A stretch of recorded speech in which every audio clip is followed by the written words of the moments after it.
একদিন হজরত মরিয়ম আলাইহিসসালাম তার পুত্র হজরত ঈসা আলাইহিসসালামকে ডেকে বললেন, বাবা, আমার কিছু ফল খেতে ইচ্ছে করছে, তুমি যাও আমার জন্য কিছু ফল নিয়ে আসো।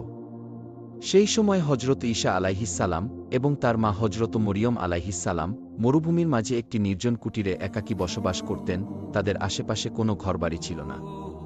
মায়ের আদেশে হজরত ঈসা আলাইহিসসালাম ফল আনতে বেরিয়ে গেলেন। এদিকে হজরত মরিয়ম আলাইহিসসালাম কুটিরের সামনে দাঁড়িয়ে থেকে পুত্রের ফিরে আসার অপেক্ষা করতে লাগলেন।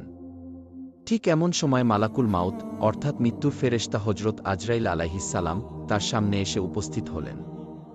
হজরত মরিয়ম আলাইহিসসালাম হজরত আজরাইল আলাইহিসসালামকে দেখে অত্যন্ত ভীত সন্ত্রস্ত হয়ে পড়লেন। আতঙ্কিত কণ্ঠে তিনি জিজ্ঞাসা করলেন, আপনি কে, কি উদ্দেশ্যে এখানে এসেছেন? তখন ফেরেশতা হজরত আজরাইল আলাইহিসসালাম বললেন, আমি মৃত্যুর ফেরেশতা আজরাইল, আল্লাহর নির্দেশে আমি আপনার প্রাণ গ্রহণ করতে এসেছি। দুনিয়াতে আপনার সময় শেষ হয়েছে, এখন আপনাকে পরপারে যাত্রার জন্য প্রস্তুতি নিতে হবে। আজরাইল আলাইহিসসালামের কথা শুনে হজরত মরিয়ম আলাইহিসসালাম বিমর্ষ হয়ে পড়লেন। অতঃপর শান্ত স্বরে বললেন, হে মালাকুল মাউত, আমাকে কিছু সময়ের জন্য অবকাশ দিন, আমি আমার প্রাণের চেয়েও প্রিয় পুত্রকে কিছু ফল আনতে বাগানে পাঠিয়েছি, অল্প সময়ের মধ্যেই সে ফিরে আসবে। দুনিয়া থেকে বিদায় নেওয়ার আগে আমি একবার তার সঙ্গে দেখা করতে চাই। বিদায়ের মুহূর্তে তাকে ২-৪টি উপদেশ দিতে চাই, যেন সে আমার কথাগুলো হৃদয়ে ধারণ করতে পারে। হজরত মরিয়ম আলাইহিসসালাম মিনতি করে বললেন, অনুগ্রহ করে কিছুক্ষণ সময় অপেক্ষা করুন, সে ফিরে এলে এরপর আপনি আমার প্রাণ গ্রহণ করবেন। দুনিয়া থেকে চিরবিদায় গ্রহণের পূর্বে তার সাথে একটি বার দেখা করে যেতে চাই এবং বিদায়ের প্রাক্কালে তাকে ২-৪টি উপদেশ বাণী শুনিয়ে দেওয়ার ইচ্ছে রাখি। অতএব সে ফিরে আসুক, এরপরই আপনি না হয় আমার জান কবজ করবেন। তখন মালাকুল মাউত আজরাইল ফেরেশতা বললেন, হে ঈসার জননী, আমার এই কাজে এক মুহূর্ত বিলম্ব করার ক্ষমতা নেই। আল্লাহ রব্বুল আলামিন প্রত্যেকটি প্রাণীর মৃত্যুর জন্য নির্ধারিত সময়ে নির্দিষ্ট করে দিয়েছেন এবং সেই সময়ের মাঝেই তাকে মৃত্যুবরণ করতে হবে। অতএব একটু সময় এগিয়ে দেওয়া বা একটু সময় পিছিয়ে দেওয়া কোনোটাই আমার ক্ষমতার আওতাধীন নয়। আল্লাহ রব্বুল আলামিনের এই আদেশ অনুসারে আমাকে এখনই আপনার জান কবজ করতে হবে। হজরত আজরাইল আলাইহিসসালামের এই কথা শুনে হজরত মরিয়ম আলাইহিসসালাম বললেন, আমি মৃত্যুকে ভয় করি না এবং আমি আল্লাহর আদেশের অবাধ্য নই। কিন্তু দুঃখের বিষয়, শেষ মুহূর্তে পুত্রকে একটি কথাও বলে যেতে পারলাম না এবং তাকে একবারের জন্য দেখে যেতেও পারলাম না। যাই হোক, আল্লাহ যা কিছু করেন সবকিছুই তিনি বান্দার মঙ্গলের জন্য করেন। এরপর তিনি তার জান কবজ করার জন্য হজরত আজরাইল আলাইহিসসালামকে অনুমতি দিলেন। অতঃপর ফেরেশতা আজরাইল আলাইহিসসালাম যথাসময়ে হজরত মরিয়ম আলাইহিসসালামের জান কবজ করে চলে গেলেন। তার প্রাণহীন দেহটি মাটিতে পড়ে রইল। কিছুক্ষণ পর হজরত ঈসা আলাইহিসসালাম জঙ্গল থেকে কিছু ফল নিয়ে কুটিরে ফিরে এলেন এবং তিনি দেখলেন তার জননী মাটিতে শুয়ে আছেন। তিনি ভাবলেন হয়তো তার মা নিদ্রায় গিয়েছেন, তাই তাকে বিরক্ত করলেন না। অনেক সময় অতিবাহিত হওয়ার পর হজরত ঈসা আলাইহিসসালাম তার মায়ের কোনো সাড়া শব্দ না পেয়ে তাকে নাড়া দিলেন। তখন তিনি বুঝতে পারলেন তার মায়ের পবিত্র আত্মা তার দেহ মোবারক ত্যাগ করে পরপারে চলে গিয়েছে। হজরত ঈসা আলাইহিসসালাম তার মায়ের এই রূপ হঠাৎ মৃত্যুতে গভীরভাবে শোকাহত হয়ে পড়লেন। মায়ের বিরহে তিনি অশ্রু বিসর্জন করতে লাগলেন। তার এই করুণ কান্না দেখে বনের পশুপাখিরাও কেঁদে আকুল হয়ে গেল। এভাবে কিছু সময় অতিবাহিত হওয়ার পরে তিনি নিজেকে সামলে নিলেন এবং উপলব্ধি করলেন মায়ের দাফন কাফনের কাজে মনোনিবেশ করা জরুরি। কিন্তু তিনি এমন এক জায়গায় থাকতেন যেখানে দূর দূরান্তে কোনো মানুষ থাকত না। তাই তিনি তার মায়ের দাফন কাফনের কাজে সহায়তা করার জন্য কতিপয় লোক অনুসন্ধানের জন্য বেরিয়ে পড়লেন। কিছুদূর পথ চলার পর কয়েকজন লোকের সঙ্গে তার সাক্ষাৎ হল। তারা ঈসা আলাইহিসসালামের দিকেই আসছিলেন। তিনি তাদের কাছে তার মায়ের মৃত্যুর সংবাদ জানালেন এবং অনুরোধ করলেন, আমার মায়ের দাফন কাফনের কাজে আমাকে একটু সাহায্য করুন। তারা হজরত ঈসা আলাইহিসসালামের কথা শুনে বললেন, হে আল্লাহর নবী, আমরা মূলত মানুষ নই, আমরা আল্লাহর মনোনীত ফেরেশতা। আমরা আপনার মায়ের দাফন কাফনের কাজে অংশগ্রহণ করার জন্য বেহেশত থেকে এসেছি। আমরা আপনার মা হজরত মরিয়ম আলাইহিসসালামের দাফন কাফনের উপযোগী কাপড়, সুগন্ধি এবং আনুষঙ্গিক জিনিসপত্র সঙ্গে নিয়ে এসেছি। অতঃপর হজরত ঈসা আলাইহিসসালাম ফেরেশতাদেরকে নিয়ে তার মায়ের দাফন কাফনের কার্য সম্পন্ন করলেন। মায়ের ইন্তেকালের কিছুদিন পর হজরত ঈসা আলাইহিসসালাম বায়তুল মোকাদ্দাসে ফিরে আসেন। সেখানে কিছুদিন অতিবাহিত হওয়ার পর আল্লাহ রব্বুল আলামিন তার প্রতি ওহী নাজিল করলেন এবং তাকে নতুন শরিয়াত এবং ইনজিল কিতাব দান করলেন। এরপর আল্লাহ রব্বুল আলামিন তাকে আদেশ করলেন, হে ঈসা, তুমি তোমার এই নতুন শরিয়াত এবং ইনজিল কিতাব অনুযায়ী মানুষকে দ্বীনের পথে আহ্বান করতে থাকো। আল্লাহ রব্বুল আলামিনের আদেশ মোতাবেক একদিন হজরত ঈসা আলাইহিস সালাম একটি জনসমাবেশে উপস্থিত হয়ে বললেন, হে আল্লাহ তাআলার বান্দারা, পূর্ববর্তী বিধান অনুসারে আমার নিকটে নতুন কিতাব এবং শরিয়াত নাজিল হয়েছে। অতএব এখন থেকে তোমরা পুরাতন কিতাবের বিধান বর্জন করে নতুন কিতাবের হুকুম অনুযায়ী জীবন যাপন করার অঙ্গীকার গ্রহণ করো। হজরত ঈসা আলাইহিস সালামের মুখ থেকে এসব কথা শোনা মাত্রই অবাধ্য বনী ইসরাইল প্রচণ্ড ক্ষিপ্ত হয়ে উঠল। তারা বলল, এতদিন আমরা তোমাকে একজন সৎ ও উত্তম মানুষ বলে মনে করতাম, কিন্তু এখন দেখছি তুমি সেই বিশ্বাসের সুযোগ নিয়ে আমাদের পূর্বপুরুষদের ধর্ম নষ্ট করার ষড়যন্ত্র করছ। তোমার সাহস তো কম নয়, তুমি নিজে একটি নতুন শরিয়াত তৈরি করে আমাদের উপর তা চাপিয়ে দেওয়ার চেষ্টা করছ। শুনে রাখো, আমরা তোমার এই ষড়যন্ত্র এবং তোমার পরিকল্পনা কখনোই সফল হতে দেব না। যদি তুমি তোমার এই অসৎ পথ থেকে ফিরে না আসো, তবে আমরা তোমাকে হত্যা করতে বাধ্য হব। হজরত ঈসা আলাইহিস সালাম এই কথা শুনে তাদেরকে বললেন, তোমরা আমাকে হত্যা করার ভয় দেখাচ্ছ, কিন্তু এটা আমার কাছে অতি তুচ্ছ ব্যাপার। জেনে রেখো, আমি আল্লাহ তাআলার একজন মনোনীত নবী। সেই হিসেবে আল্লাহর নির্দেশ অনুসারে জাতিকে সত্য ও সঠিক পথে আহ্বান করা এবং তাদেরকে দ্বীনের দাওয়াত দেওয়া আমার একান্ত দায়িত্ব। অতএব আমি তোমাদেরকে এই সত্য পথ গ্রহণের জন্য বিশেষভাবে অনুরোধ জানাচ্ছি। অন্যথায় তোমাদের উপর সেইরূপ আযাব নাজিল হবে, যেরূপ ইতিপূর্বে অন্যান্য উম্মাতের উপর নাজিল হয়েছিল। অতঃপর নবীর এই নতুন শরিয়াতের কথা প্রচার হওয়ার সাথে সাথে বনী ইসরায়েলদের মাঝে বিভিন্ন ধরনের আলোচনা এবং সমালোচনা শুরু হল। কিছু অবাধ্য লোক নবীর বিরোধিতায় মেতে উঠল, আবার কিছু লোক হজরত ঈসা আলাইহিস সালামের নিকটে এসে কালিমা পড়ে ইসলাম ধর্ম গ্রহণ করল। নবী তার অনুসারীদের সামনে অসংখ্য মোজেজা প্রদর্শন করলেন। তার দেখানো মোজেজাগুলোর মধ্যে অন্যতম ছিল মৃত ব্যক্তিকে জীবিত করা, জন্মগত অন্ধকে সুস্থ করে তোলা, কুষ্ঠ রোগীকে আরোগ্য দান করা এবং মাটি দিয়ে পাখি তৈরি করে তাতে প্রাণ সঞ্চার করা। নবীর এইসব আশ্চর্যজনক নিদর্শন দেখে বহু মানুষ সত্যের পথে ফিরে এল। তবে যারা একগুঁয়ে এবং দুর্ভাগা ছিল, তারা এত সব স্পষ্ট প্রমাণ দেখেও নবীর বিরোধিতায় লিপ্ত রইল। যখন নবীর বিরোধী বনী ইসরাইল হজরত ঈসা আলাইহিস সালামকে হত্যার ষড়যন্ত্র করতে লাগল, তখন তার অনুসারী মুসলিমগণ তাদের সতর্ক করে বললেন, তোমরা ইতিপূর্বে হজরত জাকারিয়া এবং হজরত ইয়াহিয়া আলাইহিস সালামকে হত্যা করেছ, আর এখন তোমরা হজরত ঈসা আলাইহিস সালামকে হত্যা করতে চাইছ। এটা জাতির জন্য একটি ভয়ানক এবং বিপজ্জনক তৎপরতা। তোমরা এই তৎপরতা ও ষড়যন্ত্র থেকে ফিরে আসো। হজরত ঈসা আলাইহিস সালাম অবশ্যই আল্লাহর একজন খাস নবী। তিনি তোমাদের সামনে যে সকল মোজেজা প্রদর্শন করেছেন, সেগুলো তার নবী হওয়ার প্রমাণের জন্য যথেষ্ট। অপর একদিন হজরত ঈসা আলাইহিস সালাম একটি জনসমাবেশে উপস্থিত হয়ে বললেন, হে আল্লাহর বান্দারা, আল্লাহ তাআলা হজরত মুসা আলাইহিস সালামকে শনিবার দিন ইবাদাতের জন্য নির্দিষ্ট করে দিয়েছিলেন, আর তিনি আমাকে দিয়েছেন রবিবারের দিন। অতএব রবিবারের দিন তোমরা সকল কাজকর্ম ও ব্যবসা বাণিজ্য পরিত্যাগ করে একমাত্র আল্লাহ রব্বুল আলামিনের ইবাদত করবে। এই দিনে তোমরা আল্লাহ তাআলার কিতাব তিলাওয়াত করবে, মানুষকে সৎ কাজের আদেশ দেবে এবং মন্দ কাজ থেকে ফিরিয়ে রাখবে। কোনরূপ পার্থিব কাজে মনোনিবেশ করা যাবে না। এই হুকুম অমান্য করলে আল্লাহ রব্বুল আলামিন তোমাদের উপর অসন্তুষ্ট হবেন এবং তোমাদের উপর তার শাস্তি, বিপদাপদ এবং কঠিন আযাব আসার সম্ভাবনা বেড়ে যাবে। অতএব হে বনী ইসরাইল সম্প্রদায়, তোমরা আমার এই দাওয়াত কবুল করো এবং মনোযোগ সহকারে এই বিধানের উপর আমল করো। তিনি আরও বললেন, হে বনী ইসরায়েলের ভাইয়েরা, আমি তোমাদেরকে আরও একটি সুসংবাদ দিতে চাই। তোমরা জেনে রাখো, আল্লাহ রব্বুল আলামিন আমার উপর যে কিতাব নাজিল করেছেন, আমি তার হুকুম প্রতিষ্ঠিত করার জন্য দিন রাত চেষ্টা চালিয়ে যাব। তবে আমার পর তোমাদের নিকটে আরও একজন মহান নবী আগমন করবেন, আমি তার সুসংবাদ তোমাদের কাছে রেখে যাচ্ছি। তার নাম হবে মুহাম্মদ, তিনি হবেন পৃথিবীর সর্বশ্রেষ্ঠ এবং সর্বশেষ নবী। যদি তোমাদের কেউ তার যুগে উপস্থিত থাকো, তাহলে তোমরা অবশ্যই তার দ্বীন এবং ধর্ম গ্রহণ করবে। যে ব্যক্তি তার আনুগত্য করবে, সে হবে সর্বাপেক্ষা সম্মানিত ব্যক্তি। তার উপর এক মহান কিতাব অবতীর্ণ করা হবে, যার নাম হবে আল কুরআন। যে ব্যক্তি সেই কুরআন পাঠ করবে এবং তদ অনুযায়ী আমল করবে, সে অসংখ্য সওয়াব ও মর্যাদার অধিকারী হবে। তোমরা সেই নবীর প্রতি হৃদয়ের গভীর থেকে দরুদ ও সালাম পাঠ করবে, কেননা তিনি এমন একজন নবী যার প্রতি স্বয়ং আল্লাহ তাআলা এবং ফেরেশতারাও দুরূদ পাঠ করেন। সেই নবীকে আল্লাহ রব্বুল আলামিন তার হাবিব বা দোস্ত বলে আখ্যায়িত করেছেন।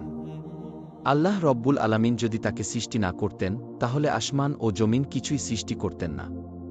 অতএব তোমরা এর মাধ্যমে বুঝে নাও তার মান ও মর্যাদা কতটা সুউচ্চ। আমি একজন নবী হওয়া সত্ত্বেও সেই আখেরি নবীর একজন সাধারণ উম্মতের অন্তর্ভুক্ত হওয়ার জন্য অত্যন্ত আগ্রহী। যদি আল্লাহ রব্বুল আলামিন আমার এই প্রার্থনা কবুল করেন তাহলে আমি নিজেকে অত্যন্ত সৌভাগ্যবান মনে করব। ধর্মদ্রোহী বনী ইসরাইল হজরত ঈসা আলাইহিস সালামের বক্তব্য শুনে বলল, এ তো দেখছি হজরত মুসার শরীয়তকে বাতিল করে নিজে এক নতুন শরীয়ত প্রবর্তনের মাধ্যমে রাজনৈতিক ক্ষমতা দখলের ষড়যন্ত্র করে চলেছে। এছাড়াও নতুন এক শ্রেষ্ঠ নবীর আগমনের কথা বলে আমাদেরকে তার দিকে আকৃষ্ট করার চেষ্টা করছে। আমরা এই দুর্বিসন্ধির জাল ভেদ করে তার গোপন উদ্দেশ্য সম্পর্কে অবগত হতে সক্ষম হয়েছি।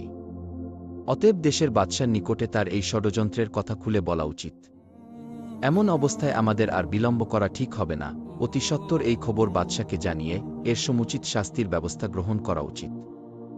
তখনকার সময়ে বায়তুল মোকাদ্দাস এবং জেরুজালেম রাজ্যের বাদশাহ বনী ইসরায়েলের কন্ট্রোলে ছিল।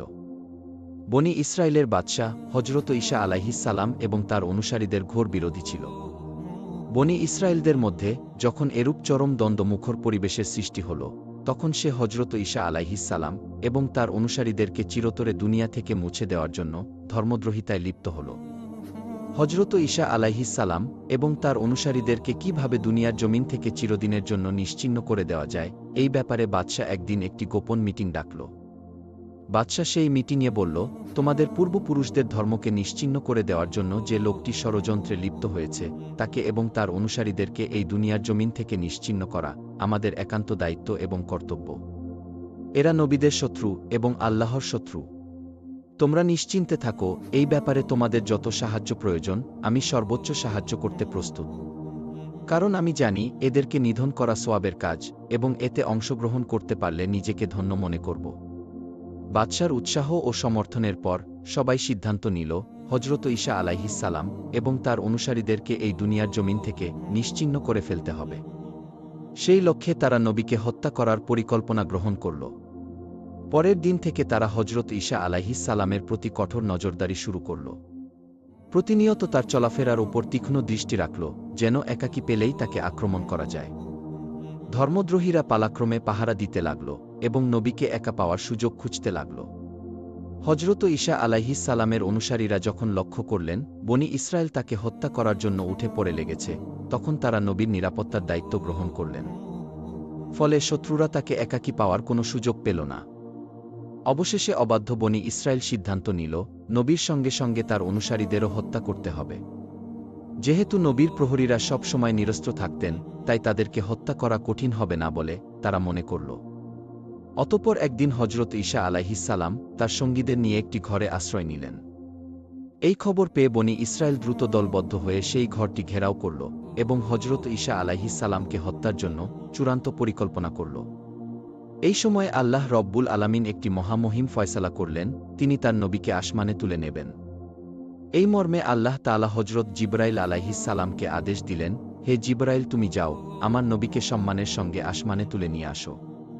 আল্লাহ তাআলার আদেশ পেয়ে হজরত জিবরাইল আলাইহিস সালাম তাৎক্ষণিক সেই ঘরের ছাদ ভেদ করে হজরত ঈসা আলাইহিস সালামের কাছে উপস্থিত হলেন এবং তিনি বললেন, হে নবী, আপনার বিষয়ে আল্লাহ রব্বুল আলামিন চূড়ান্ত সিদ্ধান্ত নিয়েছেন, আপনাকে এখনই আমার সঙ্গে আসমানে উঠে যেতে হবে। হজরত ঈসা আলাইহিস সালাম আল্লাহর আদেশ মেনে হজরত জিবরাইল আলাইহিস সালামের সঙ্গে আসমানে যাওয়ার প্রস্তুতি নিতে লাগলেন।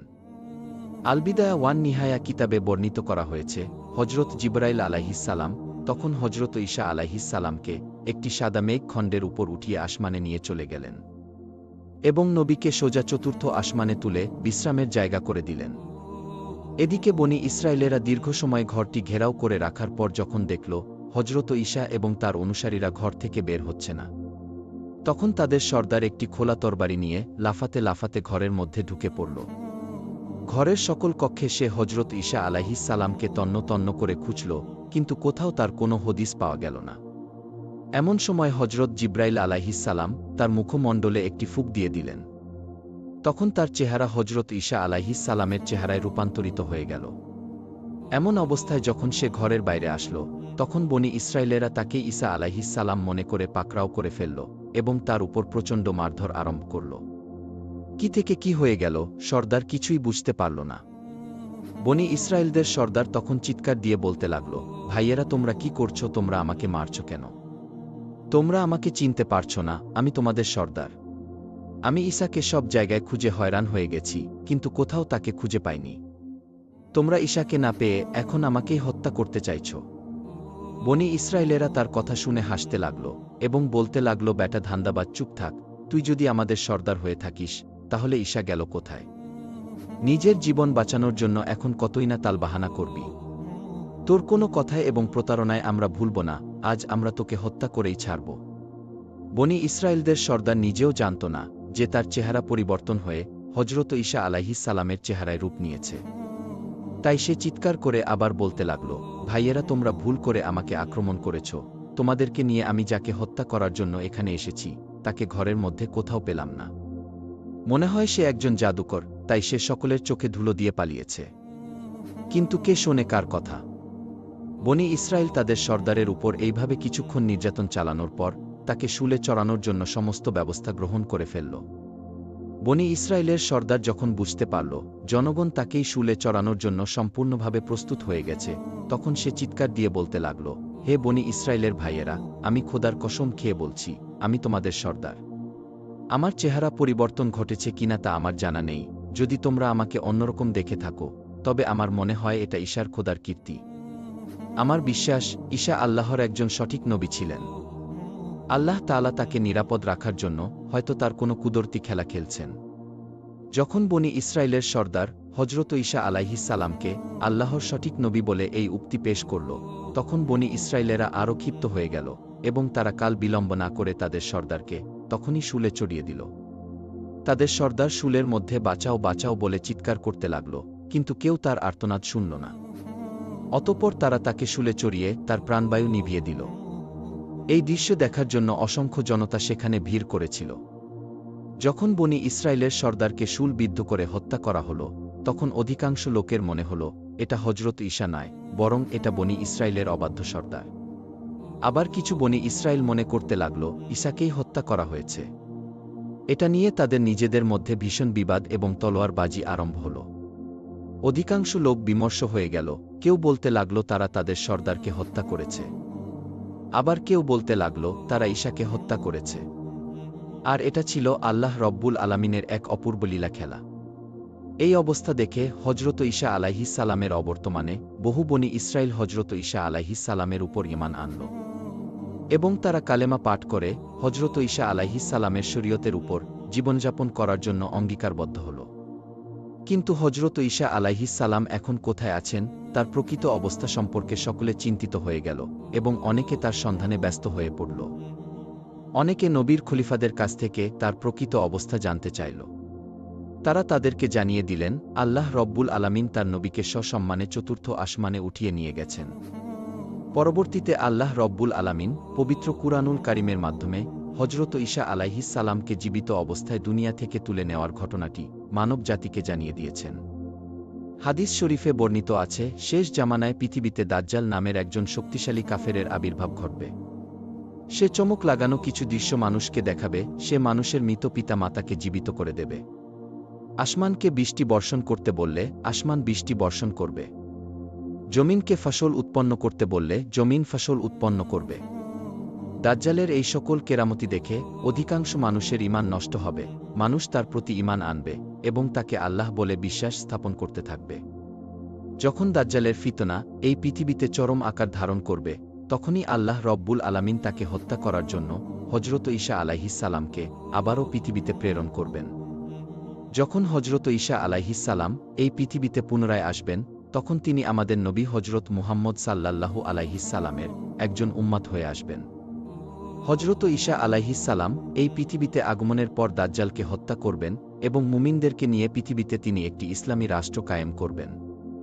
হাদিস শরীফে বর্ণিত আছে, হজরত ঈসা আলাইহিস সালাম এই পৃথিবীতে পুনরায় আগমন করার পর ৪০ বছর জীবনযাপন করবেন। অতঃপর তার ইন্তেকাল হবে এবং তাকে রাসূল সাল্লাল্লাহু আলাইহিস সালামের রওজা মোবারকের পাশেই দাফন করা হবে। আল্লাহ রব্বুল আলামিন আমাদের সকলকে হজরত ঈসা আলাইহিস সালামের এই তাৎপর্যপূর্ণ ঘটনা থেকে শিক্ষা গ্রহণ করে নিজেদের জীবনে আমল করার তৌফিক দান করুন।